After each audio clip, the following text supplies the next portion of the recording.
ආයුබෝවන් ඔබ සියලු දෙනාටම. අපි බලමු අද මතු බුදුවන මෛත්‍රී බුදුරජාණන් වහන්සේගේ කතාව.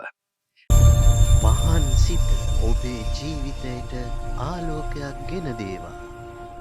මෛත්‍රී බුදුරජාණන් වහන්සේ පහළ වෙන්නේ පස්වෙනි අන්තක් කල්පේ මිනිස්සුන්ගේ ආයුෂ අඩුවේවි ඇවිල්ලා අවුරුදු 80000ට අඩු වෙන තැන. එතකොට ඒ වෙනකොට ලෝකෙ ගැන ඒ විස්තරේ තියෙන්නේ සඳහන් වෙන මෛත්‍රී බුදුහාඳුර පහළ වෙන කාලේ එනකොට ලෝකෙම පාලනය කරන්න එකම රජෙක්. ඒ තමයි සංක කියන සක්විති රජ්ජුරු. අහසින් ගිහිල්ලා සිවුරග සේනා පිරිවරාගෙන ලෝකෙටම පංචශීලෙන් අනුශාසනා කරනවා කියලා. අහසින්දන් රජ්ජුරුව මේ නීති නෑ, දඬුවම් නෑ. රජ්ජුරුවන්ට දඩු මොගුරු පොළු මොනවත් නෑ, ආයුධත් නෑ. රජ්ජුරුව අහසින්දන් කියන්නේ රටවැසියනි. හැමෝම රජ්ජුරුව දකින්නකොට දන ගහගෙන පොළොවේ ඉඳන් වැඳගෙන රජ්ජුරුවන්ගේ අනුශාසනාව පිළිගන්නවා. ප්‍රාණඝාතයෙන් වළකින්න මගේ රටවැසියනි, හොරකමෙන් වළකින්න, වැරදි කාමසේවනයෙන් වළකින්න. ප්‍රාණඝාතයෙන් වළකින්න මගේ රටවැසියනි.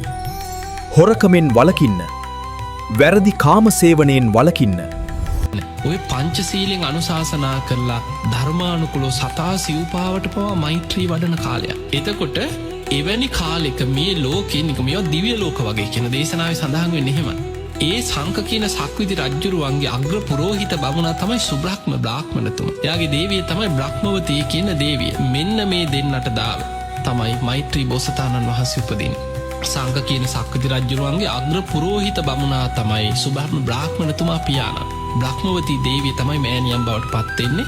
මෛත්‍රී බෝසතාණන් වහන්සේ දා තමයි ලෝකෙ පහළ වෙන්නේ. සක්විති රජ කෙනෙක් ලෝකෙ පාලනය කරන කාලේ. අවුරුදු 18000ක් ගිහි ජීවිතය ගත කරනවා. මොකද 80000ක් ආයුෂ තියෙන කාලය.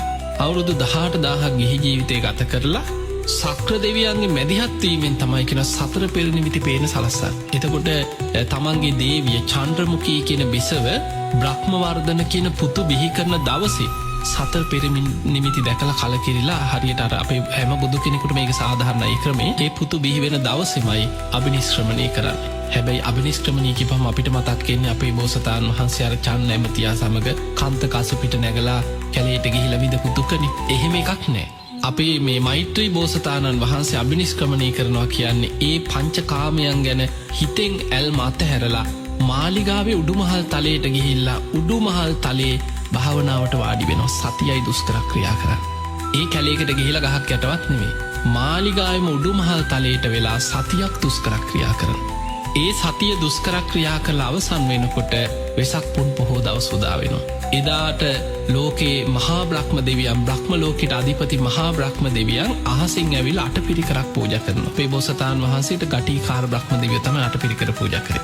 මෛත්‍රී බෝසතාණන් වහන්සේට මහා බ්‍රහ්ම දෙවියෝ එදාට අටපිරිකරක් පූජා කරනවා.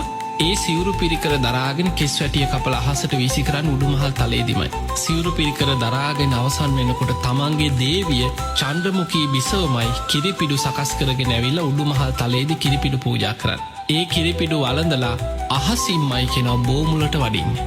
ඒ කාලේ ওই දීර්ඝායුෂ ඇති කාලේ මිනිස්සුන්ටත් පුණ්‍ය ඉරිදි තියනවා කියන අහසින් යන. එතකොට මේ තාම බුදු වෙලා නැහැ බෝසතාණන් වහන්සේ. අහසින්මයි බෝමුලට වැඩම කරලා එදාට නාබෝධීන් වහන්සේ බෝධිය බවට පත්වෙනවා. ඒ බෝමුල වැඩ ඉඳලා නැගෙනහිර දිසාවට මුහුණලා එතනදී බෝමුලදී තමයි කුසතන පිළිගන්නන්නේ. අහසින් ඇවිල්ලා තමයි කුසතන පිළිගන්නේ. ඒ කුසතන පිළි අරගෙන නැගෙනහිර දිසාවට කුසතන ඉලලා වැඩ ඉඳලා රාත්‍රී පළවෙනි යාමේ පුබ්බේ නිවාසානුස්සති ඥානෙ, දෙවෙනි යාමේ චතුප්පාත ඥානෙ, තුන්වෙනි යාමේ පටිච්ච සමුප්පාදය අනුලෝම ප්‍රතිලෝම වශයෙන් විමසලා අවසන් වෙනවා සමගම හිමිදිරි උදෑසන අරුණෝදය සමගම කෙලෙසුන්ගෙන් මිදිලා සම්මා සම්බුද්ධත්වයට පත් වෙනවා.